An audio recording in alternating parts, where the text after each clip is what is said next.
minds, who are they?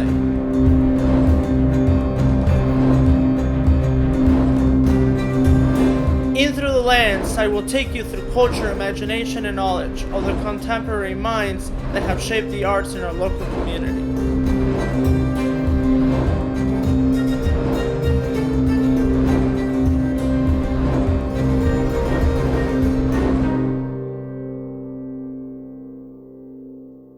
Hi, I am Juan Loza, and today I'm starting my second part of my series Through the Loza Lens. Come and join me and let's explore the artistic mind of Idakatherine. I have many subjects, but what I paint is always about revealing the landscape of the mind. It's about unknown possibilities and the motion that leads everything to perpetually move towards becoming something new. Although I have a vision of each image I will create before I start, even after all these years, I never have an understanding of what it is or how I will get it onto the canvas. I stay constant and present, work faithfully, and watch it appear. I make a field of color, often relying on fate. On top of that field, I deliberately apply dots of color drop by drop. I rarely use tools of any sort because it takes away from the organic process. Some of these ideas or visions, how did they come to you? Or what inspired you to start some of these amazing pieces? Well, I think at the basis of it is always wondering why we're here, what we're doing, what human beings even are.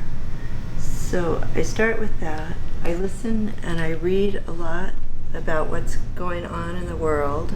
The big project, human cartography, I just felt like every life had so much meaning, and I wanted us to be able to feel how important each moment we live is. And so I started making my own language, trying to combine time and space and emotion and everything I could think of to make a visual story of what people are making as they live their lives. So the dots have to do with time and space and trying to make a visual language for what we're living. And each completed piece is telling a story of what that whole life was. This one is looking down on the life. Oh, okay. And this is someone who hasn't really engaged in their life. They're wonderful, but all the rest are looking this way. This is looking down. Looking down. And this is like the grandmother's prayers around the person, and these are all the moments of life waiting for them to realize they're alive and live them. A person who there's the essential self and they have made their wall of fear, and here's all the mercy that's not getting in. You have made your own universal language, I think. Or not universal, but a language within your own universe. I hope it's universal, and I experience when people come and see it, if I even explain one piece to them, sometimes with no explanation, they feel it.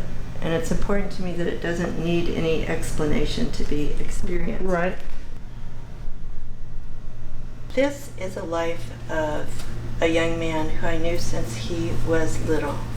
And this is his essential living self. And this is the world he came from. All these fascinating, amazing, different people and places. He came from a very full life, not always integrated, but just incredible people and places. And when he was a teenager, he was amazing. He was investing in the stock market and concert piano, and went to the United World College. And he was hit with schizophrenia, so heavy and so dark. And he really struggled and suffered with it for a decade. But he was incredibly bright and talented. At the same time that he was struggling, he never quit reaching out and connecting with people. And he knew this big range of people. But the further his illness got, the further away people got from him. People, I think, were probably really scared, really didn't know what to do, Right. really backed away. So after about a decade, he killed himself. And when I went to his memorial service, they had this big tent, and it lasted all day long. And people came from all over the world. Wow. And they didn't all, but so many of them got up to talk. And what they talked about is their own selves. Most of them were very fortunate in their lives. They were also bright. They also had resources. They also had a lot in their lives. And they were owning that they had abandoned him. His life spirit, all this change got spread out in the world. And I don't know, I just followed a few people who've done different things, but I think it changed all of us. It looks almost like if they went up to the heavens, yet there was this darkness that was kind of going in into him, and he didn't know what to do. And it was hard. It was really hard. the thoughts that we have inside, and I think that's exactly what you have done, that you can spread them into almost like the stars in the universe. And of all these different thoughts that we have, and I think on this piece you have done that. The first time I saw it, it kind of to me was sort of two different worlds. Maybe they came in, but tell us a little bit about it. So this person, this being, was born into fertile ground where there was enough food, there was enough health, there was enough love, there was enough community and family. They made the most of having enough. So it's so dense because of all the use they put their time and their life.